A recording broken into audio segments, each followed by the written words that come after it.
बिस्मिल्लाहिर्रहमानिर्रहीम। अस्सलाम वालेकुम। आज मैं आपके साथ डान का एक ओपिनियन आपके साथ शेयर करूँगी। इस वीडियो में मैं आपके साथ जो है ना जितने भी इसको वर्ड टू वर्ड एक्सप्लेन भी करूँगी, इसका उर्दू तर्जुमा भी करूँगी और जितने भी मुश्किल अल्फाज आएंगे उनके मीनिंग भी बताऊँगी। ठीक है, तो अभी स्टार्ट करते हैं हम। हायर एजुकेशन अब तकरीक। हायर एजुकेशन यानी आला तालीम अब तकरीक, जो कि बहुत ही मुश्किल में है। ठीक है, अब तकरीक कहते हैं बी इन सीवियर डिफ़िकल्टी और ट्रबल।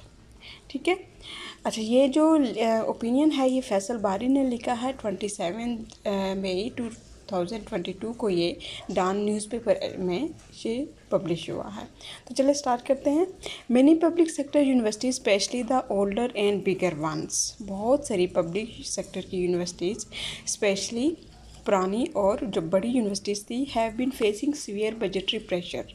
वो जो है ना उनको बजट के बहुत ही दबाव का सामना करना पड़ रहा है पिछले कई सालों से। For the last few years inflation has been close to double digit. Inflation कहते हैं महंगाई को। ठीक है, has been close to double digit. ये जो इन्फ्लेशन है, जो महंगाई है, वो तकरीबन डबल डिजिट के करीब तरीन रही है during of many these years, पिछले कई सालों में। डबल डिजिट कहते हैं यानी जब महंगाई 10% के करीब तरीन हो या फिर 10% के से ज़्यादा हो तो हम कहते हैं कि भाई ये चीज़ डबल डिजिट को क्रॉस कर गई है या डबल डिजिट को क्रॉस करने के करीब तरीन है। ठीक है, the government has cut funding for recurrent expense of universities a number of times. Recurrent कहते हैं बार बार होने वाले एक्सपेंसेस। ठीक है, तो गवर्नमेंट ने बार बार यूनिवर्सिटीज़ के एक्सपेंसेस को जो है ना कट किया है बहुत दफ़ा। And in those years when the funds have not been cut, और उन सालों में जब फंड्स को कट नहीं किया गया, the government has बेयरली covered the previous year expense in nominal terms. तो गवर्नमेंट ने बड़ी मुश्किल से ही उन तमाम जो पिछले अखराजात थे उनको बड़ी मुश्किल से पूरा किया है। The universities can not increase their tuition fee by much. Universities अपनी ट्यूशन फ़ी को बहुत ज़्यादा नहीं बढ़ा सकती। So they have been feeling the squeeze a lot. तो इसलिए उनको माली मुश्किलात का सामना करना पड़ रहा है। Expenditure have been increasing. जो एक्सपेंडिचर्स हैं, जो अखराजात हैं, वो बढ़ रहे हैं even without any expansion of facilities हैं। यहाँ तक कि किसी भी फैसिलिटी में कोई इजाफा नहीं किया गया, लेकिन इसके बावजूद जो एक्सपेंडिचर हैं, जो अखराजात हैं, वो बढ़ रहे हैं due to inflationary and other cost push factors. क्यों बढ़ रहे हैं एक्सपेंडिचर? क्योंकि महंगाई बहुत ज़्यादा हो रही है और बहुत सारे जो भी कास्ट पुश फैक्टर्स हैं उनकी वजह से जो है ना एक्सपेंडिचर बढ़ रहे हैं। But revenues have not been increasing and government assistance has been going down. जो रेवेन्यू है, जो आमदनी है, वो इंक्रीज़ नहीं हो रही और जो गवर्नमेंट की असिस्टेंट है, गवर्नमेंट का जो ताउन है, वो भी कम होता जा रहा है। It is not sorry it is not surprising that some of the old universities. ये हैरत की बात नहीं है कि कुछ पुरानी universities that also have significant pension liabilities, जिनके ऊपर कुछ पेंशन की लाइबिलिटीज़ है, have been severely short of funds. उनको भी बहुत ज़्यादा फंड्स की कमी है। Some have not been able to make their payroll in certain months and have eight times.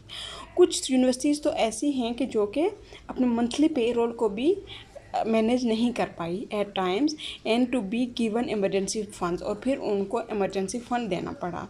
Some universities have delayed salary payments. कुछ यूनिवर्सिटीज़ ने सैलरी पेमेंट्स को भी डिले किया है and even pensions payments to their faculty staff and retired employees.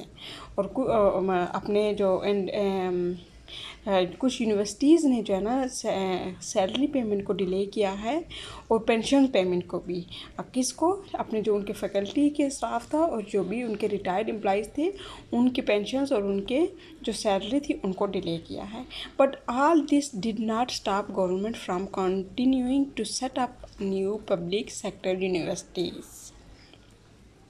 लेकिन ये सब कुछ हुकूमत को पब्लिक सेक्टर की नई यूनिवर्सिटीज़ कायम करने से नहीं रोक सका, यानी हुकूमत मज़ीद यूनिवर्सिटीज़ बना रही है। पंजाब अलाम had announced the creation of around 10 universities last year। सिर्फ पंजाब ने पिछले साल 10 यूनिवर्सिटीज़ का जो है ना ऐलान किया है।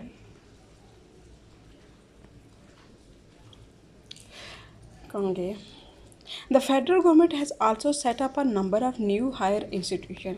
जो फेडरल गवर्नमेंट थी, जो वफाकी गवर्नमेंट थी, उसने भी कुछ नए आला तालीमी इदारे कायम किए हैं। Some very expensive ones among them, और कुछ उनमें बहुत ज़्यादा महंगे भी हैं, यानी एक्सपेंसिव हैं। The recurrent expenses of these universities and higher education projects हैं।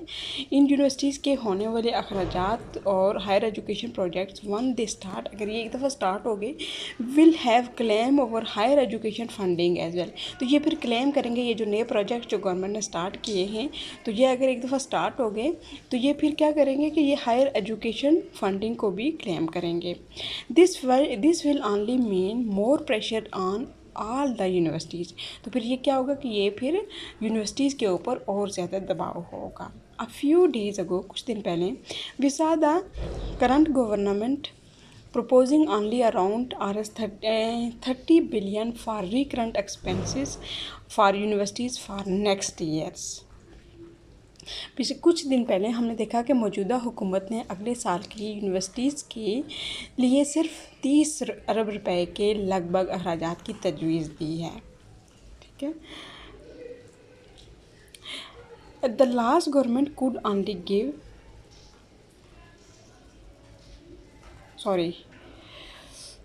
a few days ago we saw the current government proposing only around Rs 30 billion for recurrent expenses for universities for the next year. Last year the amount was approximately Rs 65 billion, approximately कितने तकरीबन।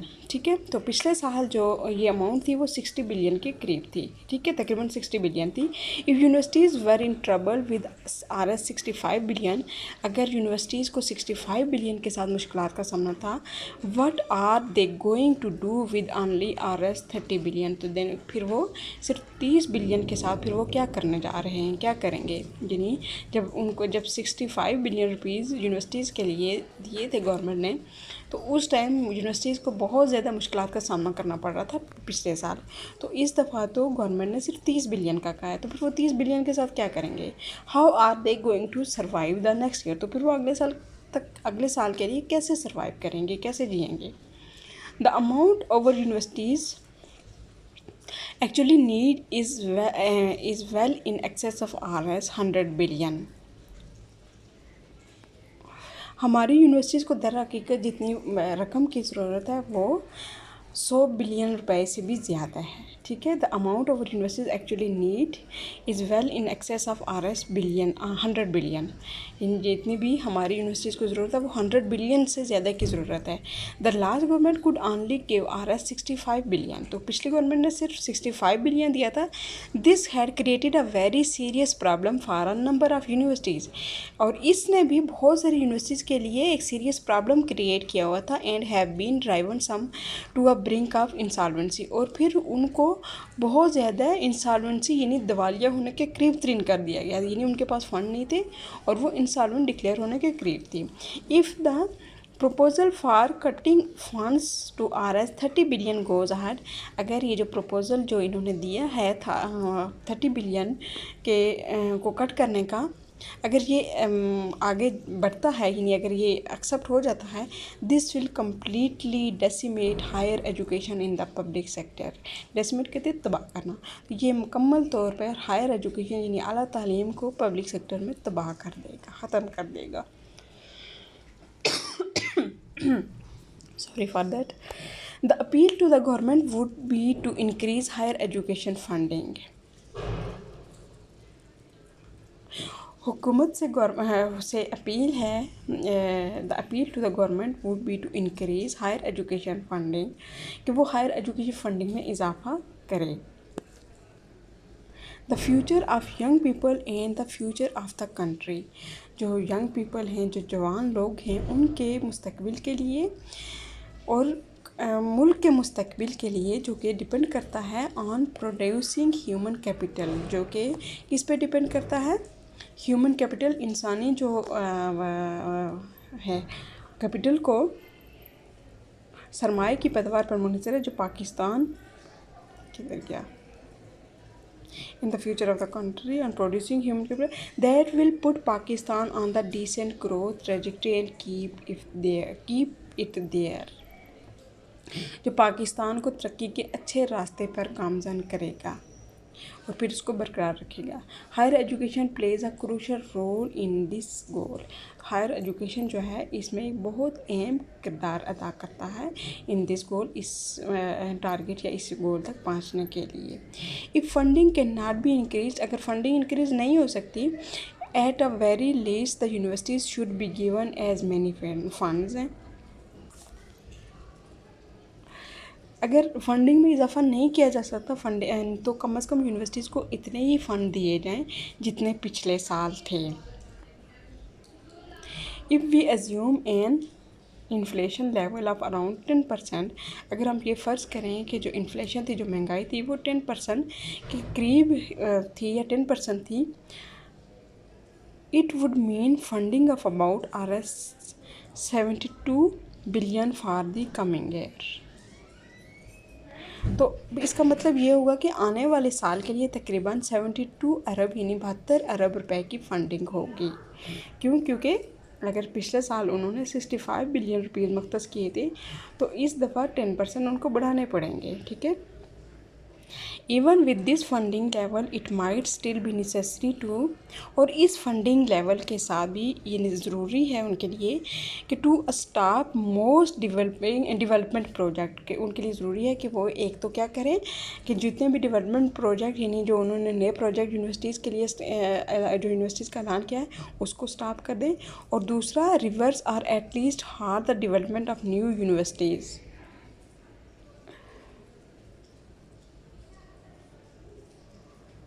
फिर क्या, हाँ, तो एक तो वो क्या करें कि एक तो वो जो है ना क्या करें कि जो तरक्याती मंसूबे हैं उनको रोकें, उनको स्टॉप कर दें, और दूसरा जो जितनी भी नई यूनिवर्सिटीज़ उन्होंने जिनका ऐलान किया था उनको रिवर्स करें या कम अज़ कम फिर रोक दें। ठीक है, जिसका ऐलान उन्होंने पिछले साल किया था।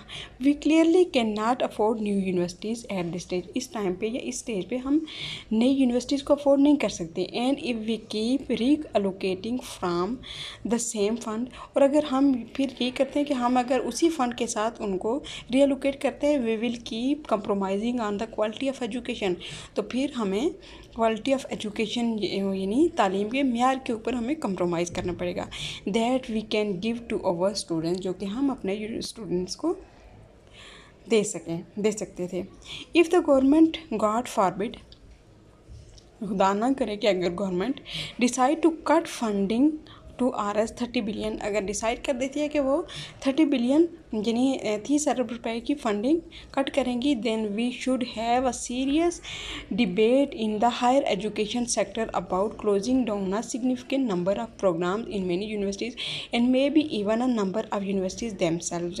तो फिर हमें एक सीरियस किस्म की डिबेट करनी चाहिए हायर एजुकेशन सेक्टर में, किसके बारे में, about closing down a significant number of programme, कि हम बहुत सारे प्रोग्राम जो हैं उनको क्लोज़ कर दें बहुत सारी यूनिवर्सिटीज़ में, और and maybe even number of universities themselves, हो सकता है कि कुछ यूनिवर्सिटीज़ खुद भी ये काम कर दें। ठीक है, there is no conceivable way in which public sector universities can continue to offer all the programs that they currently are if their funding is cut by half।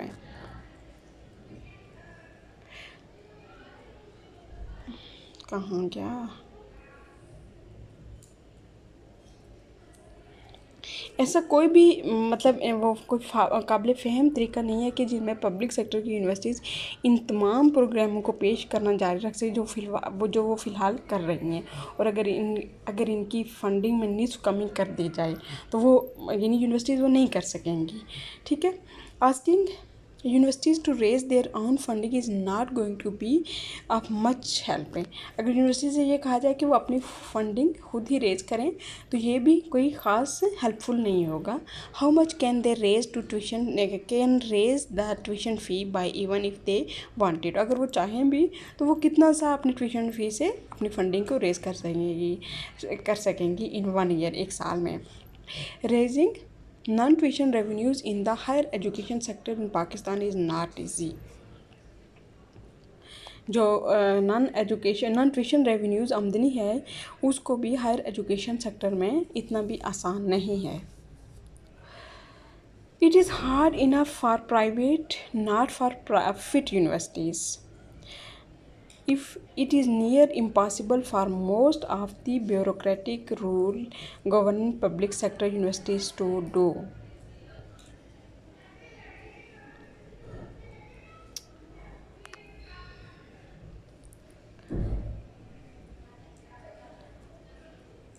जो पाकिस्तान में आला तालीम के हायर एजुकेशन के शोबे में नॉन ट्यूशन रेवेन्यूज़ को बढ़ाना आसान नहीं है. अच्छा ये तो हो गया था. जो जितनी भी जो प्राइवेट जो गैर मुनाफाबख्श यूनिवर्सिटीज़ के लिए भी ये बहुत मुश्किल होगा. ठीक है. ज़्यादातर जो ब्यूरोक्रेटिक हुक्मरानी वाली जो गवर्नमेंट पब्लिक सेक्टर वाली जो यूनिवर्सिटीज़ हैं उनके लिए भी तकरीबन ये नामुमकिन है. ठीक है. So the only viable option will be selective closure. लिहाजा जो वाहिद काबिल अमल वाइबल कहते हैं काबिल अमल ऑप्शन. ठीक है. मुंतखब जो है वो होगा वो क्या होगा कि वो मुख्तलिफ प्रोग्रामों को यूनिवर्सिटीज़ को वो बंद कर दें. Does the current government really want that. क्या जो करंट गवर्नमेंट है क्या वो यही सब चाहती है. Is this the ruling coalition plan for higher education. कि ये आला तालीम के लिए हुक्मरान इत्तेहाद का मंसूबा है. They do not want to raise fuel price for fear of the public reaction. वो फ्यूल की प्राइस नहीं बढ़ाना चाहते. क्यों. क्योंकि उन्हें पब्लिक रिएक्शन का जो है ना उनको खौफ है, फियर है. सपोजिटली और बज़ाहिर वो क्या करते हैं कि not wanting to hurt the poor. बज़ाहिर वो कहते हैं कि वो हम गरीबों को जो है ना मज़ीद तकलीफ़ नहीं देना चाहते.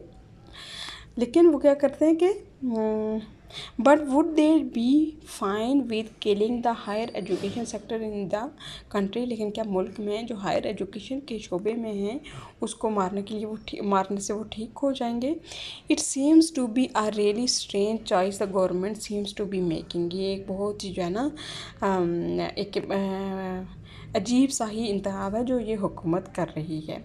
Ideally the government should be raising funding for the higher education sector. मसाली तौर पर हुकूमत को आला तालीम के शोबे के लिए फ़ंड्स में खातिर इजाफा करना चाहिए. सब्सटेंशियली कहते हैं खातिर ख्वाह. ठीक है. As a previous government had reduce it by too much. जैसे कि पिछली गवर्नमेंट ने इसमें बहुत ज़्यादा कमी की थी. और इसके साथ ही and the same time had started many university. और फिर इसके साथ ही बहुत सारी यूनिवर्सिटीज़ भी स्टार्ट कर दी थी higher education projects. New universities या फिर हायर एजुकेशन प्रोजेक्ट्स उन्होंने स्टार्ट कर दी थी. But these are tough financial times as well. लेकिन ये जो है ना ये कि एक टफ़ किस्म का फाइनेंशियल टाइम है. Clearly the government has not made it a priority to give education school और university level more funds in these times. वाज़ह तौर पर हुकूमत ने इसे तरजीह नहीं दी है.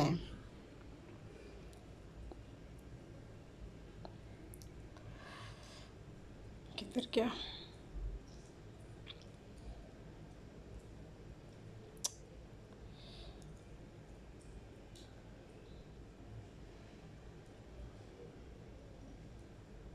कौन गया. If the government decide to cut funding by half. हो गया आइडियली वाला हो गया.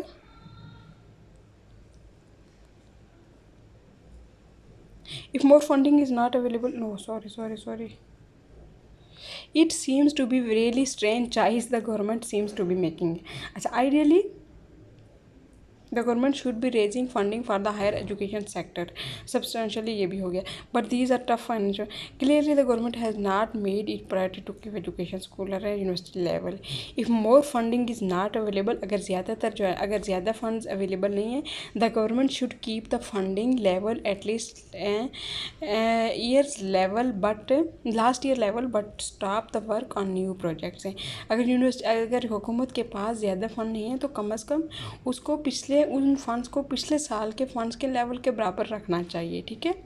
बट स्टॉप द वर्क है एंड और उन जो न्यू प्रोजेक्ट्स हैं उनके ऊपर भी काम करना बंद कर देना चाहिए and move resources toward universities और रिसोर्सेज उन यूनिवर्सिटीज़ को देने चाहिए that are in financial crisis, financial distress है, जो कि उन यूनिवर्सिटीज़ जो कि financial distress financial crisis face कर रही हैं उन यूनिवर्सिटीज़ को कुछ फंड्स दे देने चाहिए।